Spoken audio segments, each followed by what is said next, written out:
So, on today's episode, we have Peter Christic, project manager, university lecturer, and a LinkedIn creator. I think that each field that I do, they feed each other. So they work together because the project manager in me, right, keeps me like the lecturer organized, and then the lecturer gives a creator a voice, and then the creator keeps it all human, and then it works as a whole all together. I'm in the top three project management content creators in the UAE.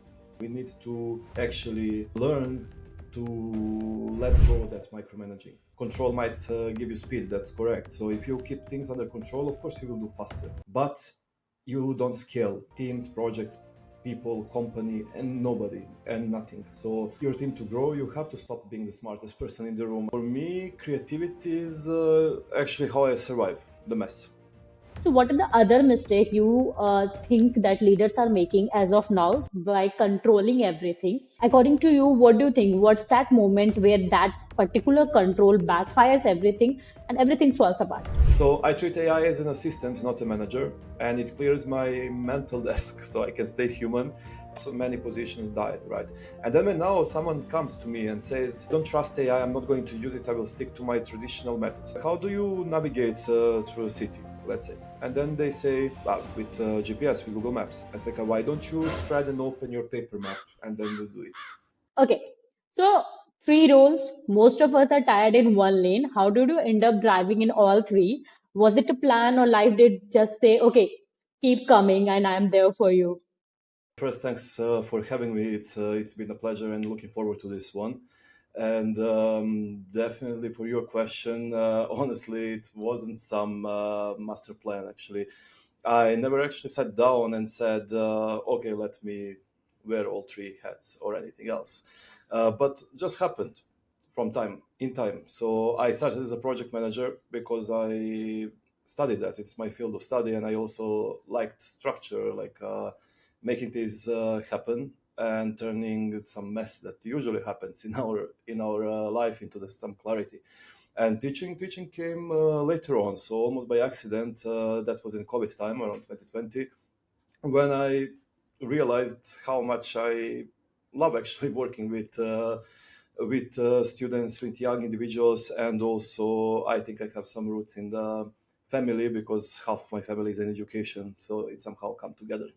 So and then the last one was about LinkedIn as a content creator, as I'm on the social media. So that was the actually the most unexpected part because I just wanted to try something new, wanted to see if my voice will be heard beyond my offline work that I do in this country. So it started as just sharing ideas and somehow become a way to connect with people who think the same or something completely differently, right? So something that comes outside outside the borders. So it wasn't planned at all, Sapna. It wasn't planned, but it makes sense now. So I think that each field that I do, they feed each other. So they work together because the project manager in me, right, keeps me like the lecturer organized, and then the lecturer gives a creator a voice, and then the creator keeps it all human, and then it works as a whole all together. Oh, yeah, yeah, absolutely. I think that's a great way to answer this question. So basically, you work across software, you work across hospitality tech, innovation, AI, sustainability, creative ecosystem, and art. Okay, so there are, that's not just a niche, that's the whole universe. So how do you move between such different world? Like, do you like without losing your mind, your voice, your identity? Well, honestly, Sapna, I don't switch. I try to blend all of them together. As just said, it's more like feeding each other. So each world that I do feeds on the other in some strange way, I would say, because those are all different fields that I do. So tech, software, because I work as a project manager in a software company, this gives me structure. So then hospitality that I used to work before when I moved to Dubai gives me some empathy, because we know that empathy is super needed for in the hospitality industry. And then in the past couple of years, the AI, artificial intelligence, gives me curiosity. And then that's how it combines all together. So when you look at it like that, they are not really separate lanes for me. So they're kind of like a layers of a cake that I just keep building together. And of course, it can be so chaotic in times, I say, but I would say I learned like to move through it instead of just trying to control it because it's not really controllable when it comes. Because for me, the trick is to know when why actually you are doing each thing. So when I manage a project, I think like an artist, for example, right? So creating, but with a plan. And when I teach, I bring in tech, AI, anything that might support and make things more simple and more realistic. And that's it, mostly. When I create content, yeah. So when I create content on LinkedIn, it's I would connect it to hospitality all over again because connecting with people, not just broadcasting, but trying to make a nice relationship with them. So for me, that's a balance. It's more a blend than just segregation. Great. Actually, what happened, no, when you work in some niche, particular niche, like I'm a writer, I write content.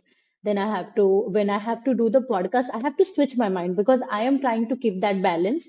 I am trying to make myself aware that, okay, I have to make that balance. But I think with time, I will have that type of control. But as of now, I am struggling to juggle between a lot of things. So that's why I wanted to ask this question to you. I think with time, I will also have that balance. You are doing an incredible job because switching niche is something that is very difficult for me. So let's switch to like the next question. Doing everything and then being ranked as the you. I think you are the top three project manager in UAE. So first of all, congratulations and hats off to Thank you. you. Very, very huge congratulations. So I just wanted to ask, so which one clicked you first? Like you were very organized project manager who learned to read people, or you were just people person who wanted to, build something, who learned to build something out of it. I would say Sapna definitely the people person came first. I would just before I elaborate, just say that I'm in the top three project management content creators in the UAE, just so it's not misunderstood in the because not in top three top project managers, but creators on LinkedIn in on topics of project management and emotional intelligence. So even before project management, I was that person like everyone went to when something wasn't working, and not because I had the answers, just because I listened, and then they somehow made that bond and empathy to come to approach to me and say, "Hey, Peter, this is not working. What we can do, etc." So this is my like, I would say the baseline before I even stepped into the role of project manager. But and I still remember actually when I switched the profession and I started working in my field of study actually some years ago. So everything was on fire in that project. So deadlines, there was a pressure, there was too many opinions. Everybody wanted to say something. Everybody had a word for that, and I tried to fix it with structure. So I put new timelines, I put more meetings, I gather more people that I needed, and now from this perspective, I say I didn't need them at all. So like a tighter control, and it somehow it didn't work. So for me, the turning point came when I stopped managing the project and started reallocating my energy into the energy of people I work with. So I sat down with a team and one by one, so it was one-on-one short meeting, I asked what's blocking them. So but I'm it's not a common thing when project managers say what's blocking you. Usually this associates with a technical thing. So no, I approached them emotionally. So and I listened. I wanted to hear and to understand their emotions. So within a week after that, the same plan that failed suddenly worked because people started doing a different approach toward it because they love to be listened. They want everybody, not everybody. I mean, like we have exceptions in the world, but majority of people love to be heard. They would love to be valued, and that's something that drives them to move forward because this is also the sign of growth, if you agree. So that's the point when I realized that people they don't really resist plans because plan is a plan. They can have so many plans, but they resist this disconnection that happens. So if you go robotic, it's not really going to be efficient in a long way. So yes, the organized manager came later to be back on the topic. So the people person was there all along, but that person just learned to use structure to protect empathy and not to replace it. That's how I grew into organized manager. Most of people are a speaker. Most of us know how to speak, but being a good listener is something that you have to work on. And naturally, you are a good listener. That's a very, applaudable thing. When I was researching about you, when I was doing my homework about you before doing this podcast, so I stuck up with one line that said leading with clarity, not control. So in a corporate world, no, most managers are taught the opposite, exact opposite, like hold tight, micromanage, stay on top of everything. What happened that made you realize that whole approach was broken? Well, yes, I get your point here, and then I think that mostly we are all aware. I mean, like we are younger generations. I mean, I hope we are right. So, and then we didn't catch that era of let's say 70s, 80s when micromanaging was the main part of running the business. I mean, we know from history and stories from our parents, but also I think it's in nature of people. If you're a leader, you want to keep things under control. So this is something that naturally comes, but we live in 2025, so it's a modern era. We need to actually learn to let go that micromanaging. So for me, that lesson came a bit the hard way as well. I think for many people is the same. So early on, I thought that to be a good project manager meant to know everything. So every task, every detail, every move, every information that comes from the customer, from the client, and I try to soak that in for every single project that I've had in the first months of my project management career. And I would stay up late, for example, tracking who did what, double checking timelines, adjusting, relocating, and I thought that's a leadership, but it was just a suffocating initiative of others, Sapna, to be honest. I needed some months to realize that, and that's kind of like a natural flow that every person who is in a leadership position moves through that path. So for me, the critical moment was that one day one of my team members slowly, like I just approached and told me, I stopped thinking for myself. I think I asked them something, so they said like that. I stopped thinking about for myself because I know that you will decide anyway. So why my voice is important? And that was something that really clicked in my mind. Like so it mattered a lot to me. So I try to apply something else. So since then, I've learned that control might give you speed. That's correct. So if you keep things under control, of course you will do faster, but you don't scale teams, project, people, company, and nobody and nothing. So, and if you want to grow your team to grow, you have to stop being the smartest person in the room. I really say that, and start being the clearest. So clarity is important that we have to provide. Don't act smart even though you are. Let others also come reach that stage because it's worth if you want to preserve the team along the way and to let them grow. I would love to share my personal experience on this topic because I was working with some company, I would not take the name. And the manager was like, he was into micromanagement, right? He wanted to micromanage each and everything, each and every person of the team. And that made me suffocated enough that I have to resign from that company. So, being a good manager, being a good listener, being a good, doing your work without controlling someone on, especially when you are on top of something, no, is something that makes room for creativity for others as well. So right now, I'm very happy that I work with people who are not someone who thinks that, okay, I'm the smartest person in this room. So yeah, I can understand. I can totally relate to that content. No worries. So I completely agree with you, Sapna. And to be honest, nowadays, even though we are trying to eradicate that micromanaging, and also I would also connect bossing to the same group, right? So I'll put in the same group. Still, it exists. Depends on the different parts of the world, regions, countries, and some habits that never evolved. But I'm trying to push this to eradicate the bossing. In my opinion, should not exist because nowadays you need people with trust, and to gain trust you need to be a leader, not boss. That's how it For works. sure. I think that's why I love this Gen Z generation. They are not comfortable with this. we are the Gen Z, the mix of millennials and Gen Zs are the generation. They are not comfortable being micromanaged or being someone people can scream on or just, do whatever they want to do. So I'm very proud of Gen Z generation because of this. They are making something good. So for my next question, I want to ask you that you talk about making room for creativity, right, alongside the checklist. But you are a project manager. Your world is checklist, meeting deadlines, stakeholder breathing down your neck. How do you actually pull that off? Well, for me, creativity is actually how I survive the mess.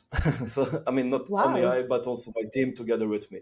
Right. So, this is actually, we need to input some creativity. Why I'm saying this is that because project management can get mechanical, of course. So, tasks, timelines, dependencies, and all that you already mentioned, Sapna, right? But and if you don't inject some creativity into that rhythm, you can easily burn out. Now this become a little bit easier in the past, let's say 2 years, when we got this AI implementation that can automate and do some things instead of you on your behalf, so you can dedicate to something else.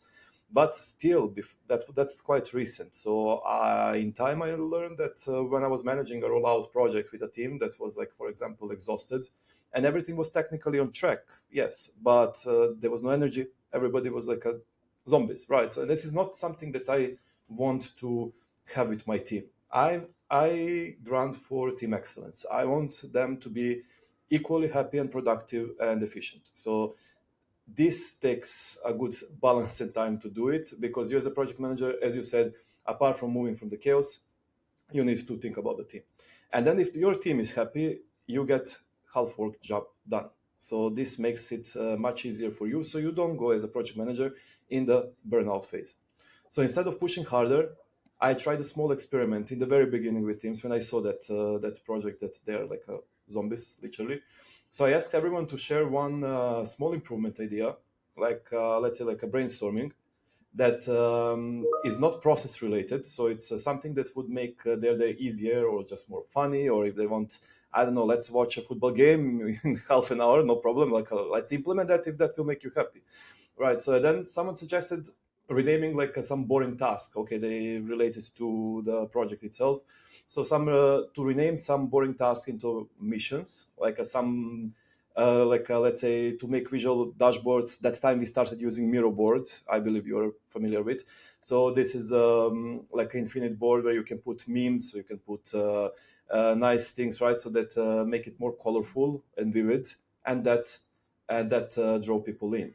So it changed the whole vibe, and that's the point when I realized that creativity isn't about design or art. So it's about just some fresh energy to have in the office or wherever you work. So if you make space for people to express, then naturally they will care more. And I would add here that my job as a project manager is not to organize that creativity that I do. It's mainly to protect the space where it can still breathe and then be maintained with everyone in the room. That's how it goes. Right. Okay. So being on the same topic, you just mentioned that giving a space for someone, not just for creativity, to breathe down, to make themselves feel free as well. So this is the one mistake that I think people are doing. Mostly the type of manager who wants to control are doing when they are managing their team. They don't give enough time or enough breathe to their team. So what are the other mistake you think that leaders are making as of now by controlling everything? According to you, what do you think? What's that moment where that particular control backfires everything and everything falls apart? Well, that's a great question, actually, Sapna. And I think that even everyone, even if you are a leader or not, I mean, you still delegate some part of your life. We all make the same mistake, regardless of years of experience we have. And that's trying to fix everything yourself. I think that's the main blocker or barrier that many leaders are facing. Even, I mean, I put myself in the same group, even though that's minimized with comes minimized with experience, but still your nature somehow tends toward that. But good self-control is important and vital to overcome this issue. So I used to do that a lot before, like thinking I was helping the team by jumping like wherever something got stuck. It felt productive, yes, I don't want to lie, but even heroic, like, oh, I'm doing this for the team, right? So this is wonderful. I feel well, not for show off. I feel good myself. I feel well. The team, I thought they feel well, but what I didn't see is actually that every time I try to solve something for them, I took away a chance from them to grow, to solve it themselves. Because you know what we always say in life, like learn from mistakes. So you do mistake, then you learn it better way than when you don't do a mistake, right? So, and that's the point. Like if you want the speed, you shouldn't leave some mistakes should have a zero float, means like a no deviation, so you must go without mistakes. But actually no, let them do mistakes, they will learn that way. So there was, if we are good, I would like to share one situation from my career in life. So there was one project where I kept like rescuing tasks, or like trying to save whatever could be saved. And although that's deadlines, it was a very tight deadline project. They looked great in the paper and so on, but I was doing half of the work. I was staying late at night, trying to complete overnight and so on. But I had my team who could do it, but I simply thought that maybe I will be helping them instead of letting them do themselves. So, but when it ended, we were like, okay, let's cheer, let's do the retrospective, right? So let's say, okay, what went super well? The team was quiet. So they were not feeling like I didn't have a feeling they are relieved. They were just like detached. Okay, one task done, let's go to the next one. There is no vibe. So the silence was everything to me. So I felt that, and I was, that uncomfortable feeling when everybody was silent, but we done a great job, at least in my mind, right? So then that was the breaking moment. So fixing everything isn't a leadership at all. So it's insecurity from the leader. You don't trust your team. Then that's the main issue that leaders should overcome. And a great leader should build systems and people that can function without them. So because if everything falls apart when you step out, let's say I go for a vacation for 3 weeks. So then if everything falls apart, you're not leading, like you're just babysitting. And we don't need babysitting nowadays. I believe we agree to that. For sure. Being on the other side of that bridge, okay, being in a team. Right now, as of now, I think my personal experience say mistake is something that makes you an expert for everything. If you are working on something, you will have mistakes. You will do mistakes. You will do a lot of mistakes. That's how you learn. That's how human mind work. So making room for that is something leaders should think about, right? So we have talked enough about project management and everything. Let's go to other parts as well that you are doing right now. So you are deep into AI and innovation and automation right now. Okay, everyone's talking about AI. It's the new hype. Okay, like let's cut through the noise. Where do you think AI is genuinely can help people save real time and real energy, and where do you think it just straight up overhyped? All right. So I first thing I agree with you that it's a topic that everybody talks about, and I think that everybody talks as an abstract term, right? So still, because everybody's trying to guess and to put some facts on it, and then still nobody knows how this clearly works. But I will try to give my to offer my answer to this or my personal opinion. So I've started doing automation AI quite recently, like maybe 1.5 years ago. So I've seen huge wins with automation. So progress tracking, reminders, reporting, AI taking notes after the meetings, etc. So those things used to eat up a lot of my hours. So if I'm hosting the meeting, I need to pay attention to the meeting, and plus I need to take notes of the meeting. So and then, I mean, in some companies, if it's a large company, you have a note taker. I didn't have, so for me, I was all in one, and this really could distract you a lot. So now AI does them in seconds, which let me focus on what really matters, like conversations, decisions. Alignments if we have to do, because you need to be very focused when you speak with multiple stakeholders or clients, let's call them, all parties involved in one project, and you need to collect a lot of information and data. So I do that with AI now. But where it turns into a hype, how you say, is when people think it can lead.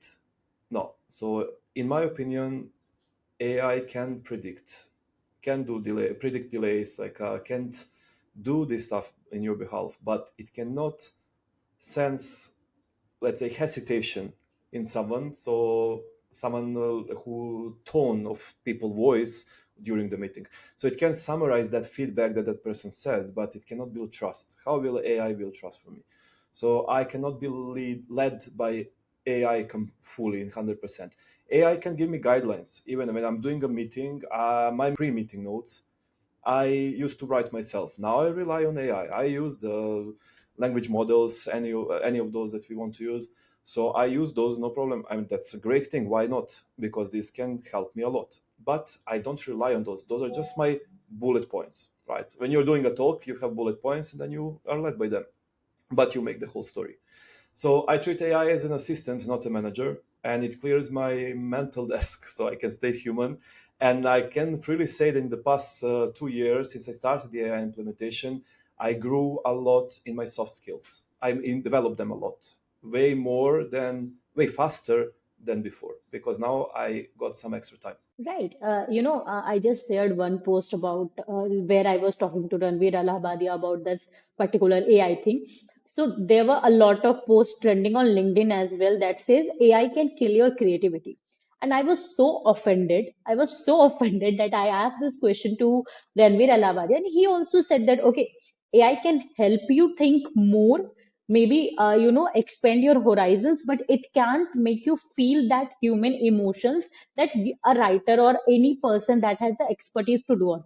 So I always say, just like right now you don't go on, you just search a particular topic on Google, you don't go through books and everything, because you have a tool that is called Google. That's how AI is working. That is a tool. You have to treat it like a tool. So I also get offended. I get so offended when people say the overhype about okay, AI will take the jobs, AI will take this, that.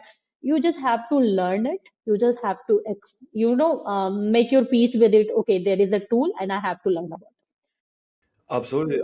Sapna, if you allow me, I would like to add up on your comment. You're completely right. And then still, it's normal and natural in humans, it's normal in human nature to resist to new changes, right? So, and then everything that applies. Some regions more, some regions less. So I'm originally from Serbia. In Serbia, for centuries, I think people were a little bit resistant to changes, right? So, and it still is ongoing. But I think that with the AI evolution, we need to consider it as a thing that we have to evolve with it, because it's normal. Some job positions will be shut down.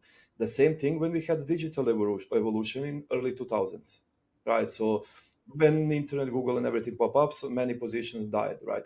And then when now someone comes to me and says, oh, I'm full, I don't trust AI, I'm not going to use it, I will stick to my traditional methods, traditional, which is now digital, right? So not analog even anymore.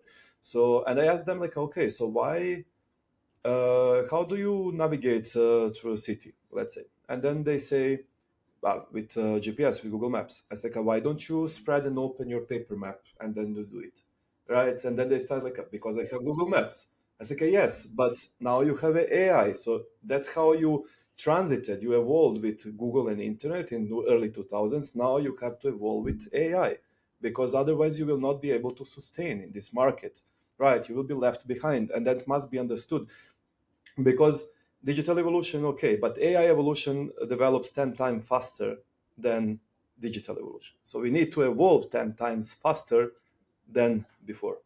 Right. So yes, I think I think the major problem is no, people think ChatGPT is AI. There are a lot of tools, there are a oh, lot of things that has artificial intelligence. You just don't know about it. You don't write letters now, right? You call people. That is also digital evolution.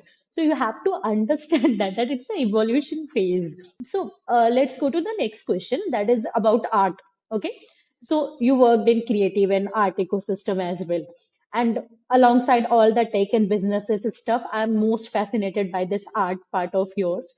So I just want to know that what has art world taught you that about managing project or about life that businesses can never, have that much of a skill that an art world has. Do you have anything to share on this topic? absolutely. I see that you dug into my background very well, right? So well done on that. Great job, Sapna. So art or creative art, let's be like with a full term. So that experience actually was honestly an experiment for me. So it was something new that I started beginning of this year. It was a side project as a contract. It's not my full time. So, and it was a whole different rhythm. So coming from project management in software industry, I was used to structure, KPIs, timelines, and anything else that comes with it. Then I stepped into creative environments, which was for designing the animated movies and pitch for video games and animated cartoon movies. So then I realized that artists, it's very different to work with them. So they, I mean, not in a negative way. It's just like a something completely opposite of the field of software people. Correct. So they don't chase deadlines; they chase depth. So they want to have a good quality of the of art or drawing or whatever we make, 3D art for example. So they chase that. So they don't start with when will this be done. No, so they don't want to hear about that. And even they try to start in a completely different directions, like, oh, does this feel right yet? If not, I will extend the timeline. I need to bring you good, great quality. And then at first it really frustrated me a lot because this is not something that I'm used to. Okay, I understand your good quality in software, also we want to make a good quality software, but how will I come in front of the client and say, sorry, you need to wait for 1 more month because my let's say lead concept artist is not happy with the design. Right, so something like this, it was a bit difficult to balance it, right? So to put on a scale. But then I noticed something. So that space for exploration is what gives the work soul. So that's how they work. They're very emotional when they approach the work, and that's the main difference. What running a project in creative art has taught me. And I started to see that not everything has to move in straight lines, right? So some things needs a little bit up and down, going like a mountain, like a curve, to stop, to make a break, and then continue. So that experience changed how I lead also. I try to bring that mindset a little bit into the software industry as well. But of course, you cannot implement it fully because it's a whole different concept. But I'm so happy that I worked with creative arts. It was a great new experience and challenging experience for me. Sure. If you have time, no, I would like to answer answer you why I wanted this question. So basically, I'm into music. I learned music, and at that time when I started learning music, in Delhi, you have heard about it. There is the AQI is like going on top every year. So I was suffering through this, cough, and doctor was like, I think it is because of the pollution and everything. When I started, learning music, because of the vibration it create in your vocal throat, it healed. So I was so fascinated about that art, any form of art can do a lot in your life. It can help you, navigate through your depression, your some of your medical problems, some of your medical. I even in my life, in my corporate world as well, I use some of the learnings from music. So when I came to know that you are also into art, I'm very fascinated by art people. So that's why I wanted to ask this question to you, and I had a great answer. So let's. I have only two more questions. Let's wrap this up. I think I took a lot of your time. We got into talking a lot. I love talking to No you. worries. It's good. At least it's an amazing vibe with you, Sapna, to be honest. Brilliant questions and brilliant atmosphere. So happy to be with you. So we can keep going. No worries. Yeah, yeah. Thank you so much for that. Okay, so I have a very interesting question. That's a very fun question as well. If you could sit down for dinner with any leader or thinker, that past or present, no matter, who deeply understood both the technical and human aspects of building something, who would it be first? And what's the one thing you would want to uncover about how their mind works? Okay, so that's really a funny question. Could you have a guess based on my background by any chance? Who that could be? There is one very, very suitable person, or I should give a try. I have a name. I have one or two name in my mind, but I don't think I can recall that. So I would love if you can, if you answer this question. Okay, let me tell you, and then we see if we matched, right? So I always I would pick. I mean, like if matches your question, I would pick well-known Elon Musk, right? So I I knew would you go. will.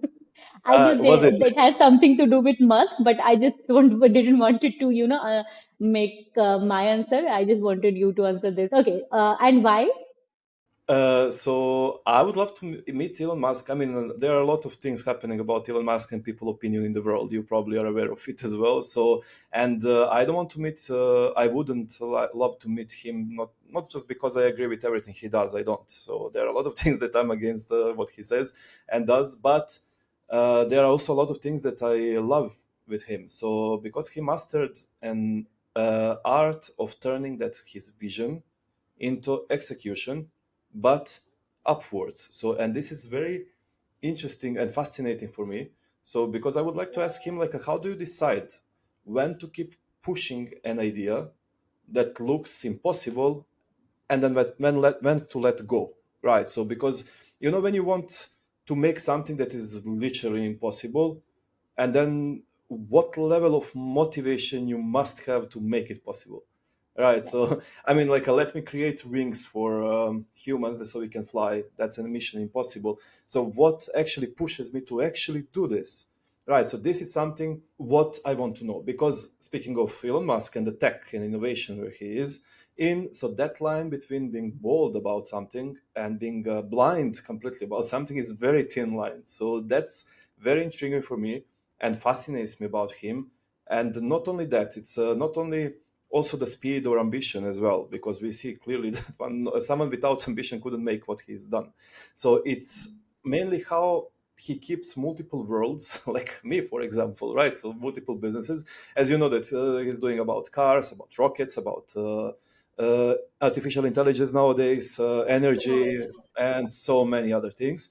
So I would love to understand how he filters that noise, that distractions, like how he protects his focus. He and his team, of course, company, protects the focus and still manage to create some momentum where these odds look really ridiculous, right? So that would be my question to him. So I have this one last question for you. So, and I want very honest answer. What I like, that's a very basic question that what advice would you give to the young professionals who want to lead but feel completely overwhelmed? Like they see technical demands, they see the emotional weight, the responsibility, and everything, but they are not sure that they can handle all of it. So, what advice would you give to them? Okay, so I would definitely tell them be smart, start smart. So start smart and wise as much as you can be at young age, right? So, but definitely there is wisdom comes in time. And definitely nowadays, in the past years, start human. So try to be not only related to AI, but also related to empathy, because leadership isn't promotion. Everybody should understand that you don't become leader overnight. So, okay, someone is born with leadership skills and capabilities, and that's easily noticeable in the very early stage of life. But the real leader, you become with practice. So you don't wake up one day and ready for it. Okay, I'm a leader. Let me lead now the company.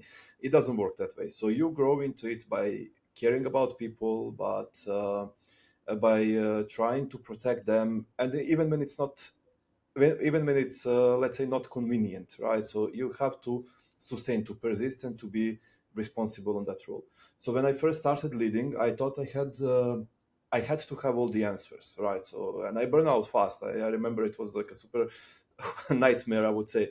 But the moment I admitted, like, I don't know, but let's figure this out together as a team. So then everything changed. So things are moving in that way because, again, back to the beginning of this podcast, right? So people get a voice, a space for to say something. They appreciate that, they act different way, and that's how we move.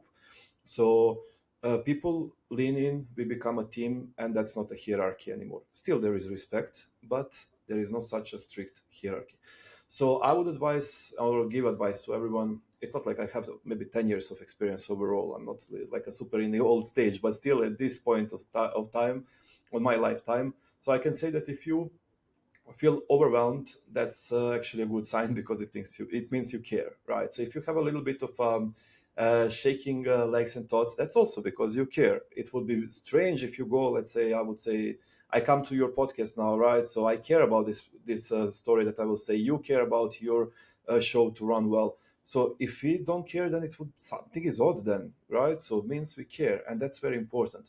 So just remember, so you don't need to lead everyone. Start first with one person, with one conversation, or one small act of clarity. As I again stressing out, clarity is important. So that's how the leadership begins. So slowly, and then it grows step by step. Don't be impatient, be consistent. Consistency builds efficiency, and that's always. So this is in every single field and every single aspect. So that's what I would like to say as the final word, Sapna. Sure, thank you so much. It's a great advice because when a student do their homework, no, that's when they get anxiety because of exams. If I don't care about that exam, no, I will not have any anxiety. So yeah, you will if you feel that I'm very overwhelmed, I have anxiety, that means you are going in a good direction. So thank you so much for for your time. I love talking to you. I love talking to you on all of the topic that I wanted to discuss with you.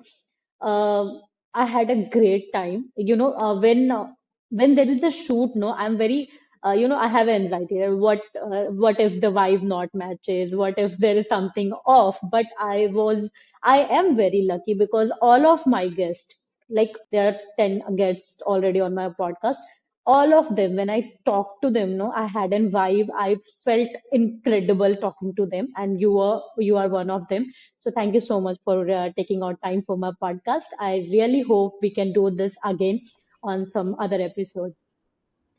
Likewise, Sapna, thank you very much. This was really a great chat. Honestly, I'm saying, so I'm not flattering. I'm saying it's really good.